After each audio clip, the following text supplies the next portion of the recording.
Bismillahirrahmanirrahim. Assalamualaikum warahmatullahi wabarakatuh.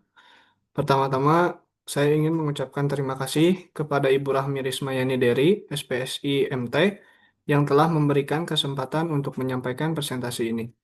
Pada kesempatan ini, saya akan membahas topik yang sangat penting, yaitu manajemen strategi industri. Dalam presentasi ini, kita akan menjelajahi berbagai aspek terkait cara perusahaan dapat merancang dan menerapkan strategi yang efektif agar bisa bersaing serta berkembang di lingkungan industri yang terus berubah dan kompetitif. Nah, di sini ada pendahuluan. Manajemen strategi industri adalah proses di mana perusahaan menetapkan arah dan menentukan tindakan yang diperlukan untuk mencapai keunggulan kompetitif. Keunggulan kompetitif yaitu mencapai keunggulan kompetitif pasar berarti memiliki kelebihan yang membuat suatu bisnis atau produk lebih unggul dibandingkan pesaingnya dalam pasar yang sama. Hal ini meliputi analisis lingkungan industri, pengembangan strategi kompetitif, dan penerapan praktik manajerial yang efektif untuk mencapai tujuan jangka panjang. Nah, selanjutnya kita di sini akan membahas analisis industri. Nah, dalam analisis industri terdapat beberapa tipe-tipe industri. Nah, industri dapat dibagi menjadi berbagai kategori, seperti industri primer, sekunder, dan tersier. Masing-masing memiliki karakteristik dan tantangan yang unik. Memahami tipe industri yang relevan membantu perusahaan untuk menyesuaikan strategi mereka sesuai dengan kebutuhan pasar. Nah, di sini ada definisi untuk industri primer. Nah, definisi industri primer yaitu industri yang berkaitan langsung dengan pemanfaatan sumber daya alam tanpa pengelolaan lanjutan. Contohnya seperti pertanian, perikanan, kehutanan, dan pertambangan. Nah, tujuan dari industri primer yaitu menghasilkan bahan mentah atau bahan baku untuk industri berikutnya. Selanjutnya, kita akan menjelaskan definisi dari industri sekunder. Definisi dari industri sekunder yaitu industri yang mengelola bahan mentah menjadi barang setengah jadi atau barang jadi gitu. Nah, di sini ada contohnya yaitu pertama pabrik pengolahan makanan, yang kedua ada industri tekstil, yang ketiga ada industri otomotif, dan yang keempat ada industri konstruksi gitu. Nah, di mana tujuan dari industri sekunder ini yaitu menambah nilai pada bahan mentah melalui proses manufaktur atau produksi.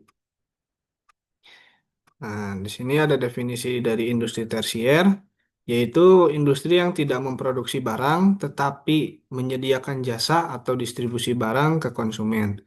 Nah, salah satu contohnya yaitu perdagangan distribusi, yang kedua ada transportasi dan logistik, yang ketiga ada pendidikan, yang keempat ada pariwisata, dan yang terakhir ada perbankan dan jasa keuangan. Nah, di mana tujuan industri tersier ini yaitu memberikan layanan yang menunjang kegiatan pada ekonomi. Tuh. Selanjutnya yaitu ada persaingan dalam industri.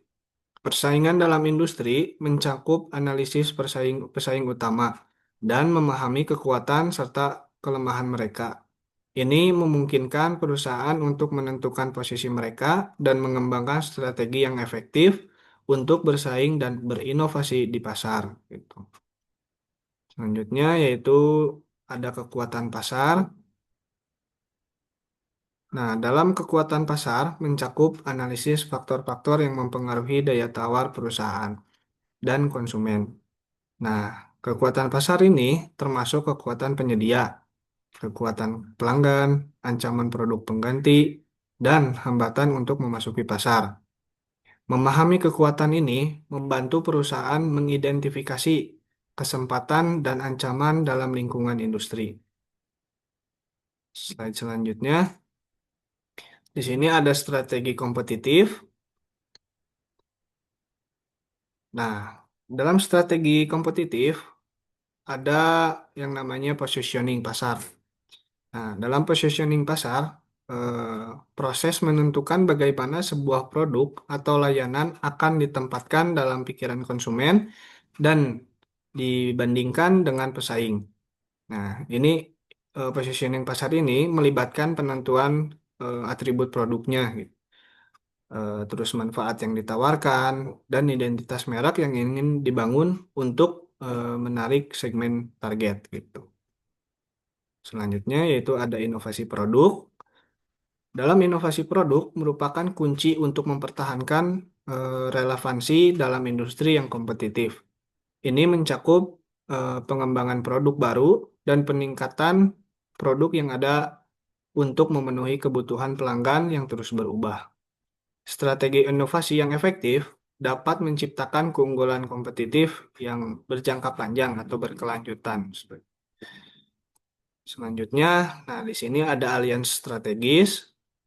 Alians strategis melibatkan kerjasama antara perusahaan untuk mencapai tujuan bersama dan mendapatkan akses sumber daya, pasar, dan teknologi.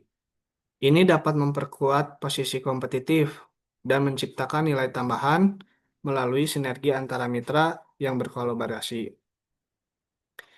Nah, alians strategis ini yaitu kesepakatan formal antara dua atau lebih perusahaan yang independen yang bekerja sama demi mencapai tujuan bersama untuk menyesuaikan kebutuhan bisnis kebutuhan bisnis tertentu.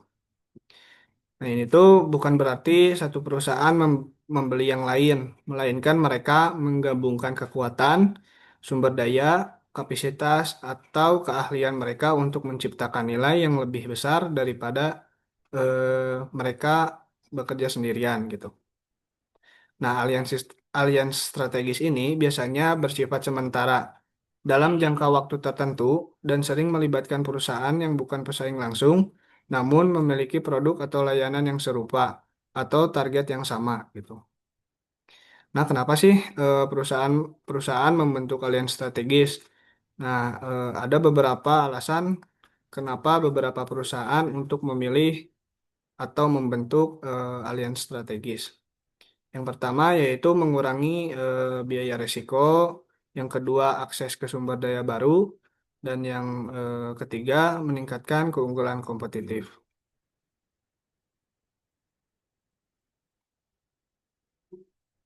Nah, ini selanjutnya kesimpulan dari manajemen strategi industri yaitu memerlukan pemahaman yang mendalam tentang analisis industri dan pengembangan strategi kompetitif dengan fokus pada kekuatan pasar, positioning, inovasi produk, dan alians strategis. Perusahaan dapat menyusun rencana yang efektif untuk mencapai kesuksesan jangka panjang. Jadi dapat disimpulkan manajemen strategi industri adalah bidang yang sangat penting bagi setiap organisasi yang ingin bertambah, dan bertahan atau berkembang di tengah landscape bisnis yang kompetitif dan selalu berubah. Pada intinya, ini adalah proses di mana perusahaan menganalisis lingkungan eksternal maupun internal, merumuskan strategi yang tepat, menerapkan secara efektif, serta mengevaluasi hasilnya untuk mencapai tujuan jangka panjang gitu. Nah, dalam konteks industri, manajemen strategi tidak hanya menyangkut apa yang dilakukan perusahaan di dalam perusahaan sendiri gitu, tapi juga cara perusahaan berinteraksi dan beradaptasi dengan dinamika industri tersebut. Mungkin itu saja yang dapat saya presentasikan atau sampaikan. Mohon maaf bila ada salah kata. Saya ucapkan terima kasih. Wabillahi taufiq wal hidayah. Wassalamualaikum warahmatullahi wabarakatuh.